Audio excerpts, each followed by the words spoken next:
Obrigado pela apresentação, tudo bem? Bom, eu vim aqui hoje para falar um pouquinho para vocês sobre um caso que eu tenho trabalhado no meu projeto, sobre testes, né, para aplicações que receberam funcionalidades de inteligência artificial.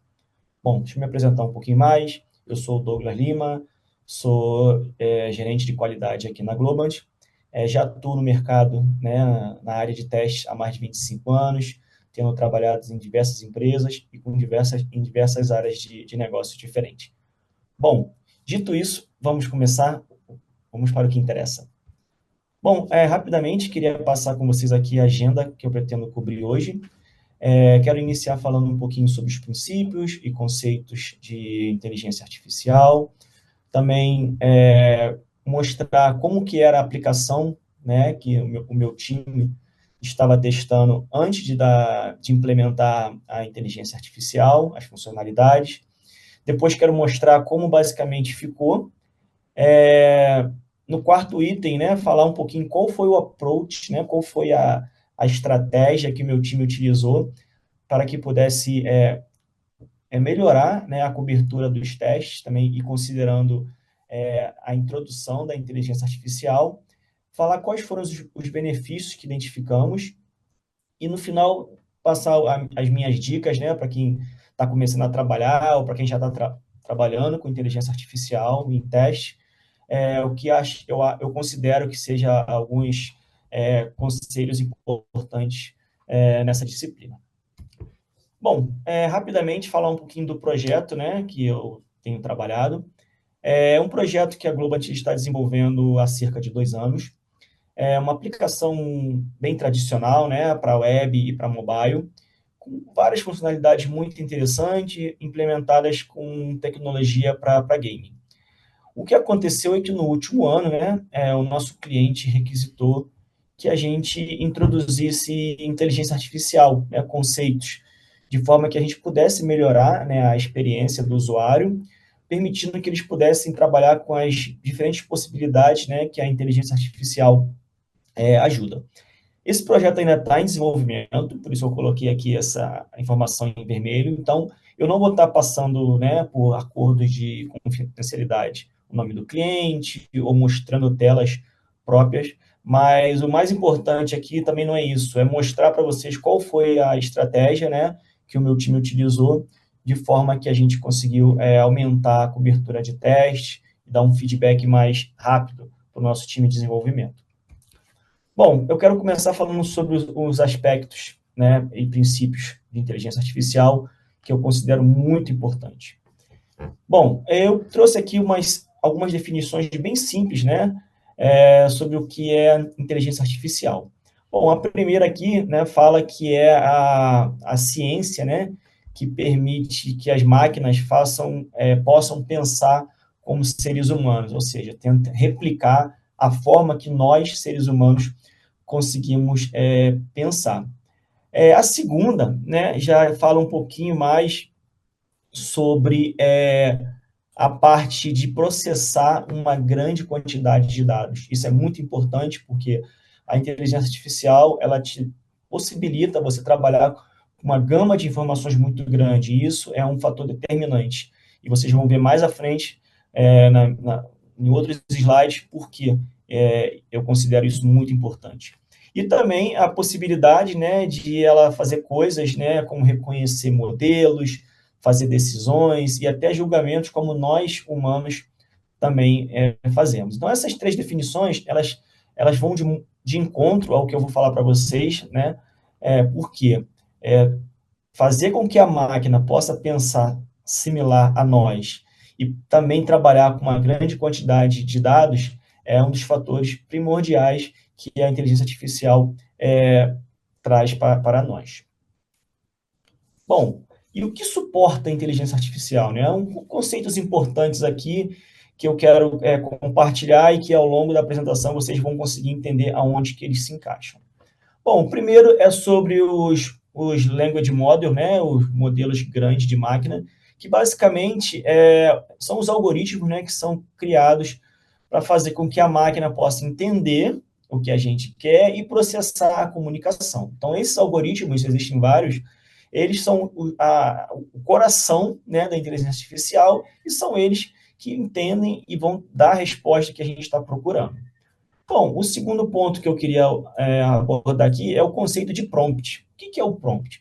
Prompt é basicamente o que você quer, é a sua pergunta, é a sentença que você vai utilizar para que a inteligência artificial entenda o que você quer, ou seja, a sua pergunta.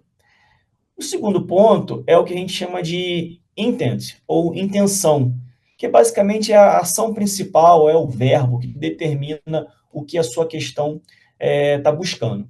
E isso vai de encontro, porque de acordo com a intenção que você quer, aonde você está, em qual tela você está na aplicação, a inteligência artificial vai te responder de maneira diferente. E, por fim, a base de dados da inteligência artificial, ou seja, é da onde a inteligência artificial vai buscar as informações para te responder a sua busca. Então, isso é muito importante porque em alguns modelos, né, algumas aplicações, por exemplo, como o ChatGPT, tem uma base de dados enorme. E é com base nessas informações que ele consegue te prover as informações com que você pede. Então, a base de dados é importante porque você precisa saber o que tem lá, que é com base nela que você vai desenhar os seus casos de teste. Bom, seguindo aqui, falando um pouquinho mais sobre o prompt, né? Como eu falei para vocês, o prompt é a pergunta. E aqui eu trouxe alguns exemplos de prompts partindo do mais simples para o mais complexo. Então, vocês podem ver aqui no exemplo 1 aqui, eu estou pedindo, né, supondo que a gente está numa página web ou no aplicativo mobile, e aí estamos buscando aqui um sapato. Nós queremos, né, um modelo de sapato. Então, o primeiro prompt aqui, vocês podem ver que é um prompt bem simples. Eu estou apenas falando que eu quero ver sapatos. Fazendo isso, né, e considerando a minha base de dados, a aplicação vai te trazer um número grande de sapatos. Só que ao longo dos exemplos seguintes, vocês podem ver que eu fui melhorando, né, eu fui acrescentando informações no meu prompt de forma com que ele ficasse um pouquinho mais detalhado. E vocês podem ver que no final eu estou enviando aqui um prompt onde ele vai ser bem específico, né, onde eu quero um sapato de basquete da cor vermelha de uma marca específica. Então, isso é importante, porque quando vocês estão trabalhando com a inteligência artificial, ela não consegue ler a nossa mente, mas a informação que você passa vai ser determinante na sua resposta. Então, quanto mais detalhado for o seu prompt, mais perto do que você quer a sua resposta será. Outro aspecto importante que eu mencionei antes é a intenção, né? E isso aqui é super importante na aplicação que o meu time está trabalhando. Por quê?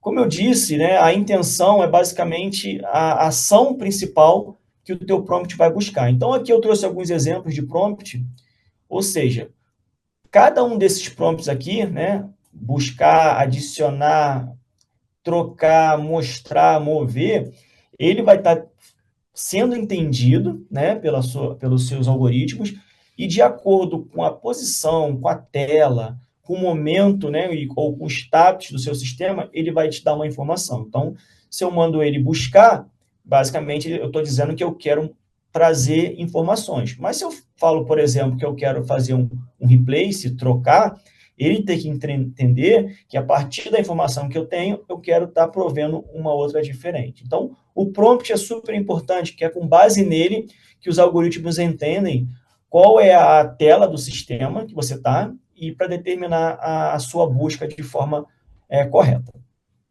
Bom, outro ponto super importante aqui, que eu mencionei antes, é a base de dados. Então, em termos de teste, né, entendendo o que você tem na sua base de dados, vai permitir que você construa casos de teste de forma que você consiga validar com o maior detalhe possível o seu prompt.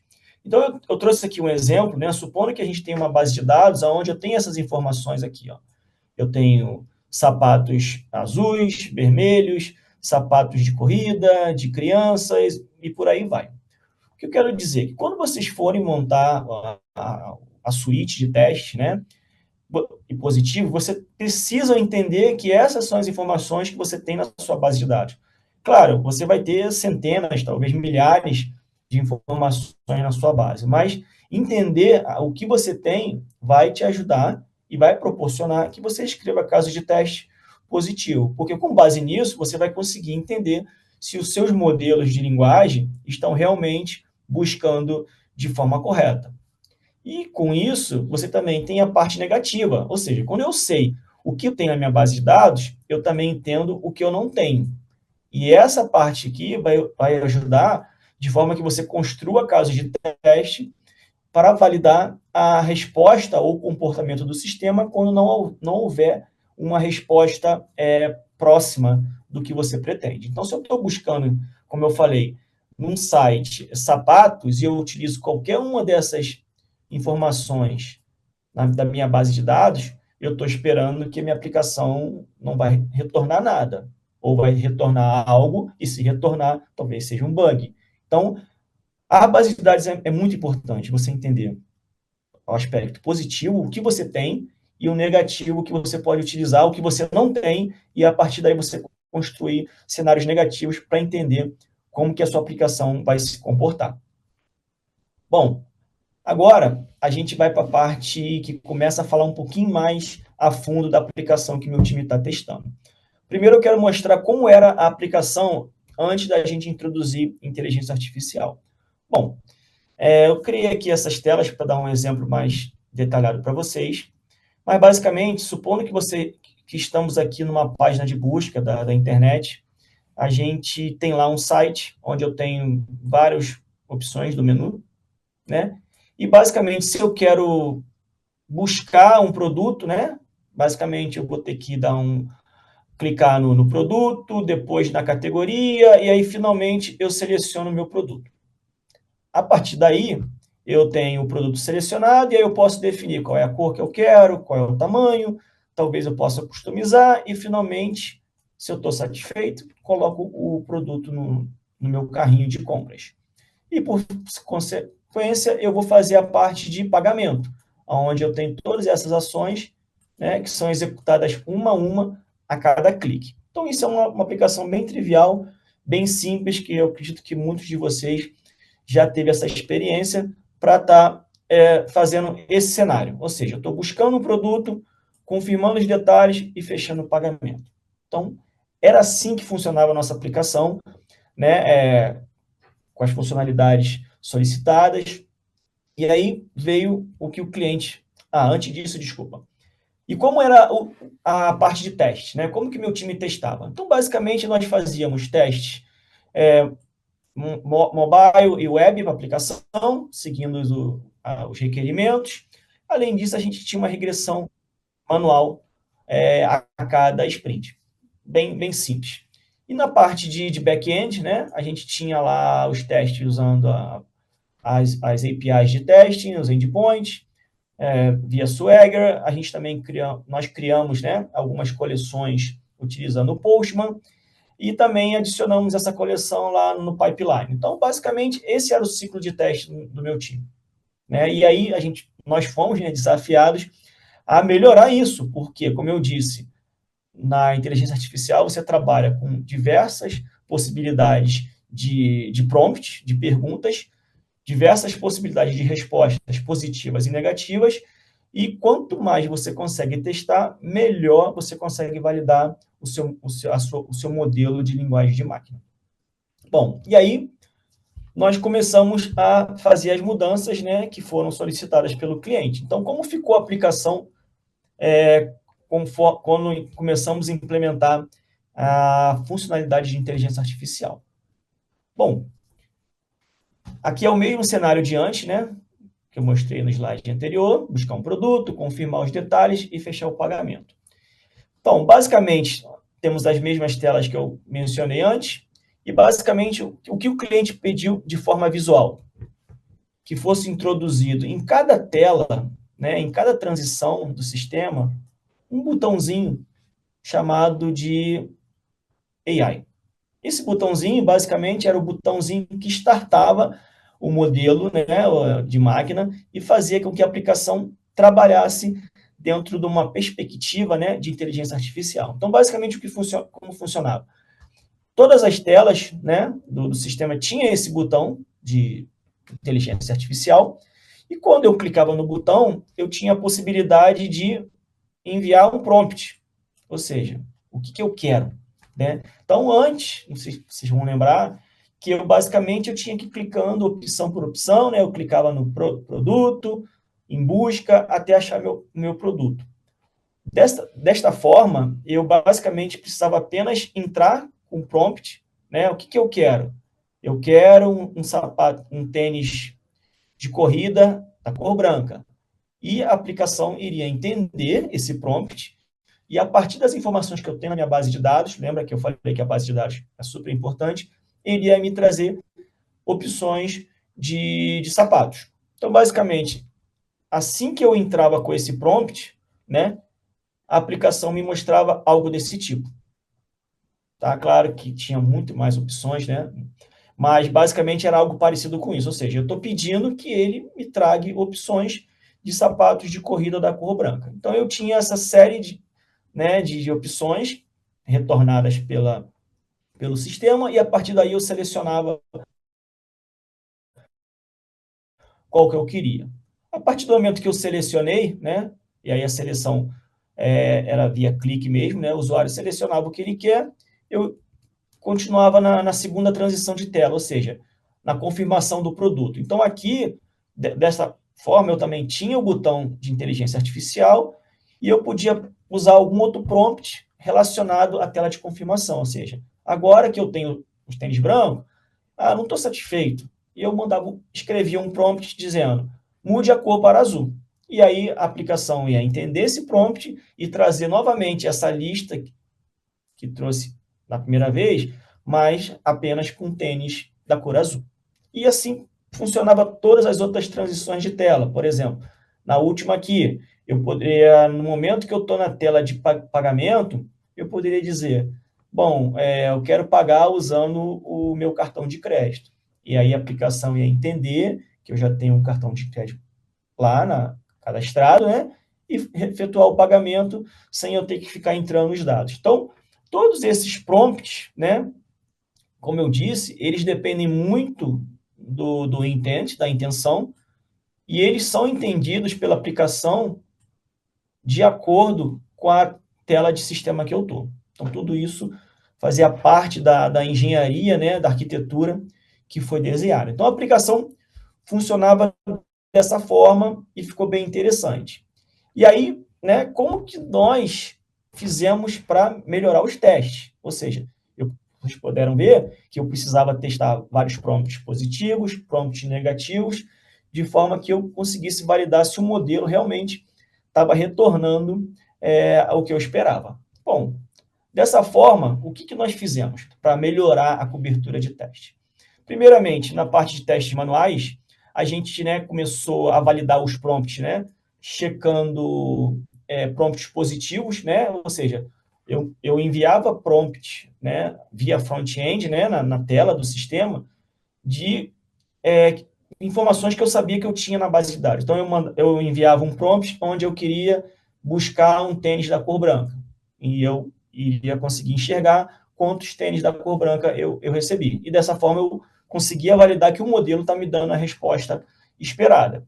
Por outro lado, eu também fazia a engenharia inversa, ou seja, eu utilizava prompts de coisas que eu sabia que não existiam na minha base de dados, e eu conseguia também verificar a resposta da aplicação, né, que basicamente tinha que me retornar que eu não tinha aquele prompt, e também como que a aplicação ia se comportar. Em alguns casos, por exemplo, a aplicação congelava, quando eu enviava um prompt que não existia. Bom, do lado do back-end, né, do lado dos serviços, a gente usava também esses mesmos prompts para checar os códigos de resposta, né, e também para verificar como que essa comunicação estava ocorrendo na camada de serviço. Bom, e aí, aonde eu considero que foi um ganho tremendo para o projeto, foi quando a gente implementou essa segunda parte aqui, que foi submeter a aplicação a um grande volume de prompts, de forma que eu conseguisse ter uma resposta bem mais rápida. Porque aqui né, eu testava um prompt, ou no máximo 10. Aqui eu consegui testar muito mais nessa segunda fase. E aí, como que nós fizemos isso? Né? Primeiramente, a gente se reuniu com o time de desenvolvimento e verificou quais eram os prompts, né, que eles usavam no teste unitário para poder fazer o treinamento dos algoritmos. E aí pegamos essa lista com eles, eles tinham uma lista lá com alguns prompts, né, para vários intents, várias intenções, e identificamos quais eram esses prompts. Com base, tendo esses prompts em mãos, a gente, usando o ChatGPT, a gente gerou, né, pediu ao ChatGPT para gerar vários outros prompts similares. Ou seja, a gente proveu para o ChatGPT a lista inicial e o ChatGPT conseguiu regerar uma lista imensa de outros prompts que eram similares aos prompts já utilizados. A gente pegamos esses prompts, colocamos numa planilha, né? Ou seja, carregamos esses prompts numa planilha. Além disso, nessa planilha, a gente criou algumas colunas para gerar algumas validações, né? Para verificar se o intent está correto, se o código de retorno também está correto. E aí, lá no Postman, a gente configurou, pegou esse arquivo e configurou no Postman de forma que o Postman conseguisse ler todas as colunas da planilha, todas as colunas de prompt e também utilizasse as colunas de validação, né, dos assertions, para criar testes no Postman. Dessa forma, criando esses assertions, a gente conseguiu mais ou menos mais de 500 nos prompts. Então, se antes eu testava um número bem baixo, com esse trabalho de identificar os prompts usados no treinamento das máquinas e regenerar outros similares, a gente cresceu muito a possibilidade de verificação. Eu consegui mais de 500 novos prompts. E aí, para vocês terem uma ideia, a planilha era mais ou menos dessa forma aqui. Era uma planilha onde eu coloquei, como eu disse, todos os prompts que eu regenerei com Postman, com ChatGPT, né? Lembra que eu falei que eu regenerei vários prompts, ou seja, nós colocamos todos esses prompts numa coluna. Além disso, a gente também criou, né, o que eu disse, né, dos assertions, ou seja, lá no Postman, né, o meu serviço ele retorna essas informações, ou seja, dessa forma eu conseguia validar se quando eu envio um determinado prompt, ele realmente retorna o código esperado e também se ele consegue entender que esse prompt está relacionado à intenção de search. Então, dessa forma, a gente conseguiu, mais ou menos, criar uma automatização, né? E com isso, a gente conseguiu gerar mais ou menos mais de 400 linhas nessa planilha, né? Para fazer validações adicionais. No final, isso me deu mais ou menos mais de 1.000 testes, porque 400 linhas, nós criamos 3, 4 testes para cada tipo de prompt, então nós conseguimos crescer bastante, né, a cobertura de testes, e aí com isso validar muito mais prompt. E aqui o importante não era identificar se a aplicação passou ou falhou, era identificar se ela estava realmente entendendo o prompt. E aí nós identificamos alguns benefícios, que foram os seguintes. Primeiro, a gente conseguiu validar, né, fazer uma validação cruzada dos prompts versus a intenção, né, e principalmente para prompts que eram poderiam ser muito raramente utilizados, né? Se eu estou buscando, talvez utilizar um verbo que dificilmente o cliente pode pensar, mas o ChatGPT me indicou. Então, nesses prompts, a gente encontrou alguns problemas de que, em alguns casos, a aplicação não estava entendendo que aquele prompt era para uma determinada intenção, né? Então, nós conseguimos identificar vários problemas. A gente conseguiu rapidamente dar um feedback para o nosso time de desenvolvimento, porque isso é muito importante para eles, porque com base nessas informações, principalmente nos testes que falharam, eles conseguiram ter tempo, né, para melhorar o modelo de treinamento e os algoritmos, então eles conseguiam ver que eles precisavam dar uma calibrada, utilizar algum outro algoritmo que fosse mais preciso. Para nós, do time de teste, esse approach, né, possibilitou que a gente conseguisse reexecutar um grande set de teste em qualquer momento. Bastava a gente lá carregar o arquivo e executar isso no Postman, e a gente conseguia executar isso em poucos segundos, né, ou minutos. Então, era uma forma de a gente conseguir ter uma validação bem ampla e prover um feedback rápido em um curto espaço de tempo. Então, esses foram os benefícios principais que a gente conseguiu identificar, e foi muito proveitoso tanto para nós, que estávamos testando, como para o time de desenvolvimento, que puderam ter uma validação bem ampla e melhorar, né, a qualidade do código deles. Bom, aqui eu quero dar agora passar alguns, diria, takeaways ou minhas sugestões, que eu acho que são importantes e elas corroboram com tudo que eu falei até aqui. Quando vocês começarem ou se estão trabalhando com... Primeiro, entender o que você tem na sua aplicativos. São eles que vão determinar quais os prompts que vocês vão utilizar, quais as questões como você vai perguntar para a sua aplicação, e isso vai ajudar a você ter uma resposta bem próxima do que você pretende, né? Os prompts negativos também são importantes, né? Os prompts, diríamos, testes negativos, porque são eles que vão mostrar que quando o usuário faz algo diferente do esperado, como a sua aplicação se comporta. Bom, também a importância de você conseguir submeter a sua aplicação a um grande set de cenários, ou seja, você sair de uma quantidade pequena, que é o que tínhamos, né, na parte de front-end, testando no máximo 10 prompts, né, por ter mais de 1.000 testes e aumentar muito, né, a cobertura de teste. Isso se mostra importante porque o feedback que a gente consegue passar, ele ajuda a melhorar a leitura, né, e como a busca, né, da máquina vai trabalhar, e esse processo você tem que manter ele constante. Ou seja, a cada melhoria no código, a cada nova implementação, a cada novo requerimento, a cada nova tela que é implementada com a funcionalidade, você tem que manter esse processo rodando, porque algo, como sabemos, né, que funcionava no início, que já está entregue, provavelmente pode falhar conforme os modelos de máquina forem melhorados, os algoritmos forem mudados, e isso vai realmente ser decisivo na sua estratégia de teste. Bom, gente, chegando aqui ao final, eu quero reconhecer aqui o meu time que trabalha comigo, né? Eu não faço nada disso.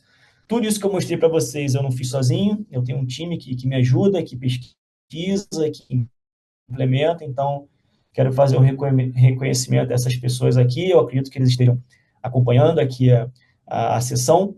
O Alejandro Berlan, Agostinho Quiroga, Daniel Oliveira, Ignacio Loria, Lucas Pérez, Pablo Zuluagua e a Patrícia Amaro. Todos eles são peças fundamentais e esse processo foram eles que ajudaram a criar. Bom, pessoal, é isso. Espero que a informação que eu compartilhei aqui tenha agregado e possa ajudar em futuros trabalhos de vocês com inteligência artificial.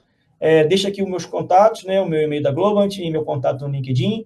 Se alguém quiser saber um pouco mais, conversar, entender um pouquinho mais dessa estratégia com mais detalhe, fiquem à vontade em fazer contato e vai ser um prazer tentar responder e ajudar vocês. Tá? Eu fico por aqui, foi um grande prazer e até a próxima. Tchau, tchau.